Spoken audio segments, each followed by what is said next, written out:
মামা তুই যে শীতের ভিতর বিয়েটা করে আলালি, আমার তো মামা বিয়ে করতে ভয় করতেছে। ভয় করলে তা ওরা জীবন করেন। হাই পিচ্ছি, আমি কি ওই সব কথা কইছি? বিয়ার পরে নাকি বউরা জামাইরে এরকম করে মারে, এই কারণে এলো আমি বিয়ে শাদী করতে ভয় পাই। তোমরা ভাবো কি আমি দুর্বল? না, তুমি একটা সচেতনমূলক কথা কইছাও।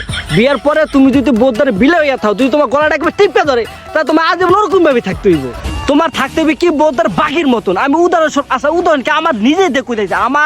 আমার চোখের গরমে আমার বউ ওঠে বসে বউরে কোনো সময় সুযোগই দেওয়া যাবে না। তুই তো কোনো তেরা কথা কয়, ওই সময় তোমার ঘাটটাকে ঘাড়ে গন্ধানে দিতে হবে কায়দা মতন।